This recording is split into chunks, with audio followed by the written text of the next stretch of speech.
বর্তমানে চয়তা গাছের কি যত্ন আমি নিতে যাচ্ছি সেটাই শেয়ার করব লাভলি ভিউয়ার্সের সাথে। আসসালামু আলাইকুম, কেমন আছেন আপনারা সবাই? আলহামদুলিল্লাহ, আমি তো অনেক ভালো আছি। আশা রাখছি আপনারা সবাই ভালো আছেন। কেউ আমার এই চয়তা দেখে সুপারমার্কেট থেকে কিনে এনে অনেকেই সফল হয়েছেন, অনেকেই এখনো বানাতে পারেননি, তা মেসেজ দিয়ে আমাকে জানাচ্ছেন। ইনশাল্লাহ আপনারা একটু বতি ধরনের চয়তাগুলো নিয়ে এসে রাখলেই গাছ হয়ে যাবে। এটা নিয়ে টেনশনের কিছুই নেই। তো যাদের গাছ হয়েছে তারা খুব টেনশনে আছেন যে গাছগুলো একটু বড় হয়ে গেছে, এক্ষেত্রে কি করব। তো চলেন আমরা বর্তমানে চয়তা গাছটার কি যত্ন দিতে যাচ্ছি সেটাই আপনাদের সাথে শেয়ার করি।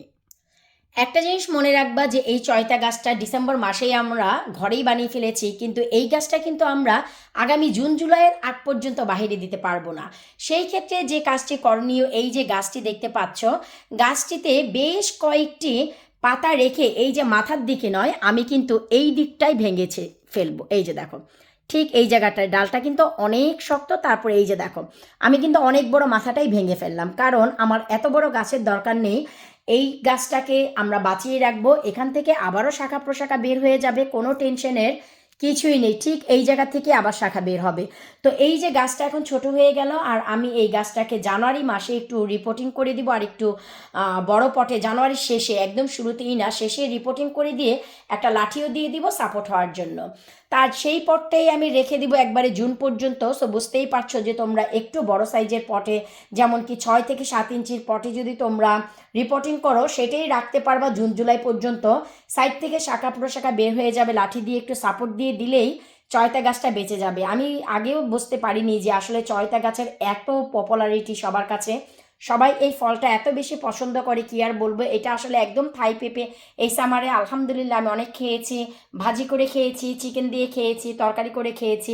একদম আমাদের পেঁপের অভিকূল, মানে পেঁপে রান্না করলে ঘরে আর এটা রান্না করলে যদি না বলা হয় কেউই বুঝবে না। একদম অভিজ্ঞ মুখরোচক যারা, তারা ছাড়া।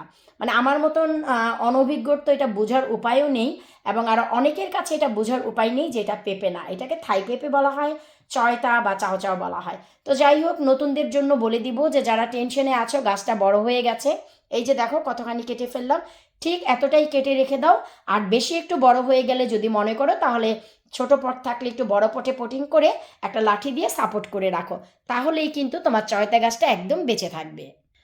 এই গাছটার জন্য তেমন কোনো টেনশনের কিছু নেই। মাটি যদি কড়কড়া শুকিয়েও যায়, কোনো টেনশন নেই। মাসে মাত্র 1 থেকে 2 বার হালকা পানি দিলেই হবে। ফেব্রুয়ারি মাস থেকে হালকা পাতলা একটু খাবার দিলেই হবে।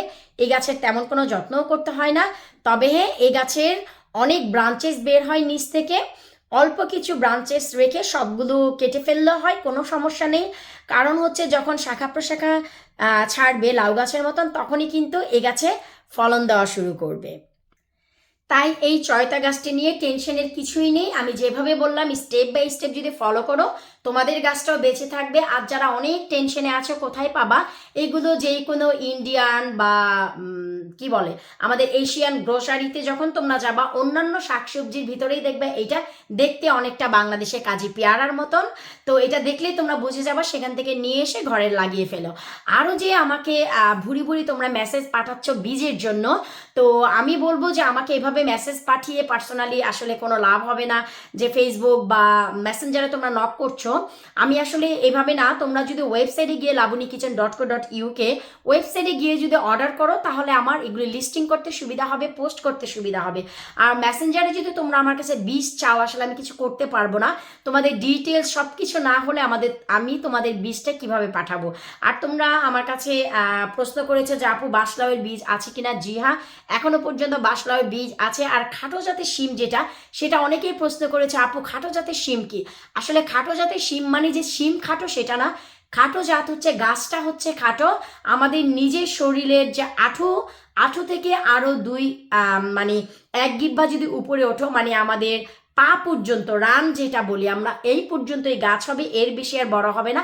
এটার জন্য মাচার কোনো প্রয়োজন নেই, একটি লাঠি যথেষ্ট। অনেক সময় যদি হাওয়া বাতাস না থাকে, যেমন আমাদের বাংলাদেশে, সেখানে কোনো লাঠিরও প্রয়োজন নেই, একটি লাঠিরও সাপোর্টের প্রয়োজন নেই। এবছর আমি অনেক করেছি, তার ভিতর প্রায় 8-10টা গাছে আমি লাঠিও দিইনি। অনেক ঝড় বাতাস এসেছে, তারপরেও পড়ে যায়নি। তো খাটো জাতের শিম গাছের শিমটাকেই বলা হয় খাটো জাতের শিম। এটার জন্য মাচার দরকার হয় না, লাঠির দরকার হয় না, অনেক বেশি ব্যয়বহুলের কিছু নেই, হালকা পাতলা ঘরোয়া খাবারে অনেক ফলন পাওয়া যায়। তো এটাই হচ্ছে খাটো জাতের শিম। আর তোমরা হচ্ছে লাউয়ের ভ্যারাইটিস জানতে চাচ্ছিলা, তো আমি এভাবে তোমাদের ভিডিওতে আর কতবার বলবো, তোমরা যদি labunikichen.co.uk-তে যাও, সেখানে জানি না যে তোমরা বুঝতে পেরেছো কিনা কথাটা, যে তোমরা যদি labunikichen.co.uk-তে যাও, সেখানে গেলেই তোমরা বুঝতে পারবা যে আমার ওয়েবসাইটে কতটা লাউয়ের ভ্যারাইটিস রয়েছে। বেশ কয়েকটা ভ্যারাইটিস, যেমন কি বাঁশলাউয়ের কথাই বলো, 56 ইঞ্চি লম্বা বাঁশলাউ, হাজারি বাঁশলাউ, ছোট বাঁশলাউই আছে আমার 3 জাতের।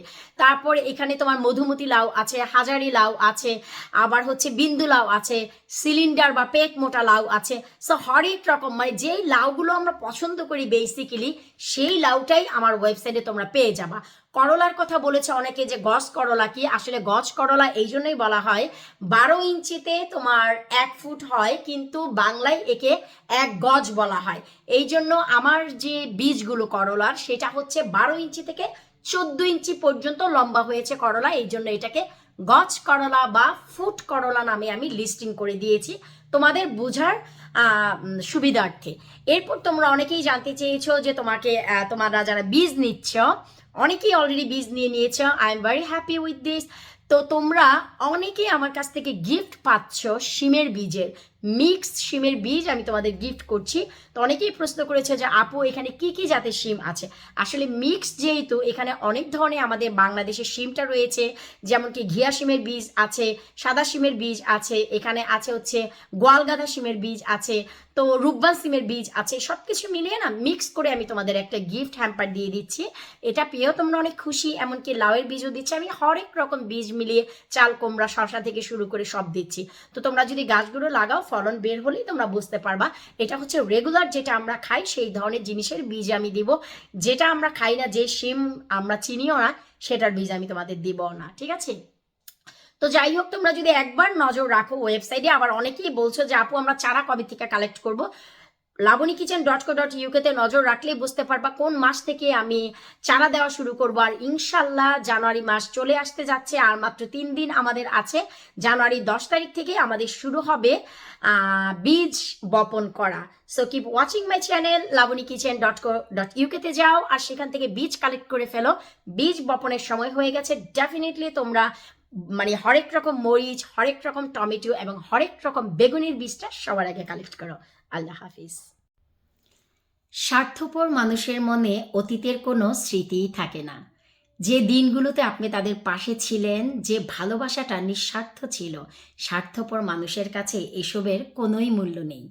তাদের মাথায় থাকে আজকের হিসাব, আগামী দিনের লাভ লোকসান। স্বার্থপর মানুষের ভালোবাসাটা হচ্ছে মেয়াদ উত্তীর্ণ পণ্যের মতন, লাভ শেষ সম্পর্ক শেষ। কথাটা কতটুকু সত্যি অবশ্যই হিসাব করে দেখবেন।